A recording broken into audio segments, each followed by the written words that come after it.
आइए हम लोग क्लास 10th के एनसीईआरटी मैथ में एक्सरसाइज 5.3 पर हैं और आज जो क्वेश्चन सोल्व करेंगे वो 15 नंबर क्वेश्चन होगा। 15 नंबर क्वेश्चन होगा। आप लोग ध्यान पूर्वक समझिए क्वेश्चन को। क्वेश्चन कह रहा है कि निर्माण कार्य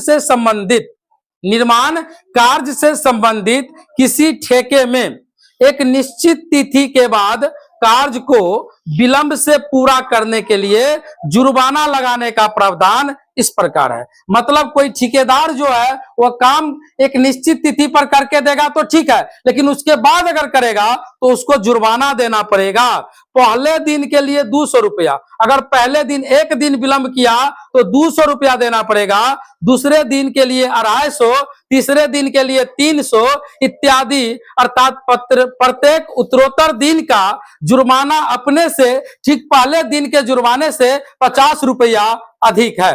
एक ठेकेदार को जुर्माने के रूप में कितनी राशि अदा करनी पड़ेगी यदि वह इस कार्य को 30 दिन का विलंब कर देता है?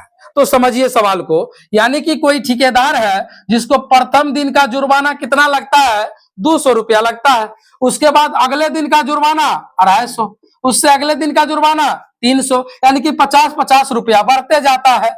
एक दिन विलंब कर दिया निश्चित समय के बाद, मान लीजिए जो समय उसको मिला हुआ है, टारगेट मिला हुआ है, टारगेट कुछ भी मिला हुआ है, मान लीजिए 30 दिनों का मिला हुआ है या आपको 30 दिन में कार्य करके हमको दे देना है, लेकिन ठेकेदार किसी कारणवश 30 दिन में कार्य करके नहीं दे पाया, है ना। अब अगर वह 31वां दिन कार्य करता है तो उसको एक दिन विलंब हो गया तो पहले दिन उसको 200 रुपया लगेगा। इसी प्रकार से विलंब होते जाएगा तो 50-50 रुपया क्या होगा? बढ़ते जाएगा। तो एक दिन में 200 रुपया लगा, अगले दिन 250, अगले दिन 300, अगले दिन 350 इत्यादि क्रम में चलेगा। और कितने दिन तक चलेगा? क्योंकि वो 30 दिन विलंब करता है तो 30 पदों तक।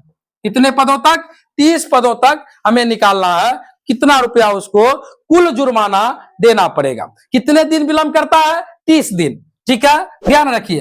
अब प्रथम पद की बात की जाए तो प्रथम पद 200 है।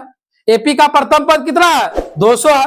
और अगर सार्वंतर की बात की जाए तो 250 और माइनस करेंगे 200 तो घट के कितना आ जाएगा? 50 आ जाएगा। ठीक है। और कितने दिन विलंब करता है? 30 दिन। अर्थात n का जो मान होगा वह 30 होगा। पदों की संख्या कितना होगा? 30 होगा। ठीक है। अब कह रहा कि कितने रुपया उसे विलंब शुल्क देना पड़ेगा, तो SN हमें निकालना है। क्या निकालना है? SN। जब ये कुल योग की बात आए एपी में तो SN का फॉर्मूला हमें लगाना है, SN हमें निकालना है। ठीक है जी। तो चलिए सूत्र से SN का फॉर्मूला क्या होता है? n/2 into 2a plus n-1 into d। कोई दिक्कत? चलिए अब SN यानी कि कितने दिन विलंब करता है? n के जगह पे 30 होगा, 30 दिन विलंब कर रहा है तो n का मान कितना होगा? 30। अब बट्टा में 2 गुने a का मान कितना है? 200 है। ठीक है बाबू।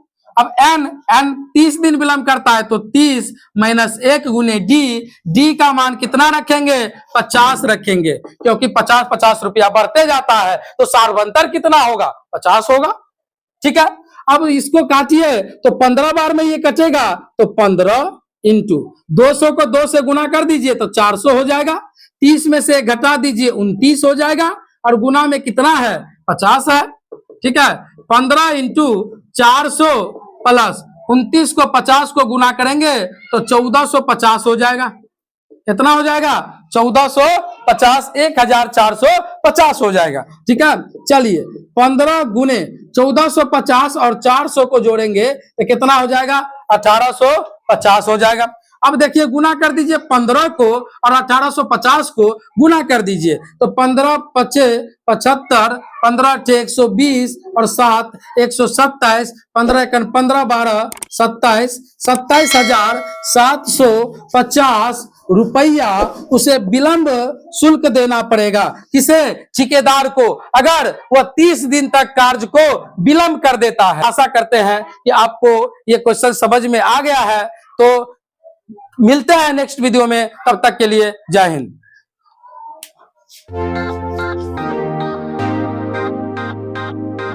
है।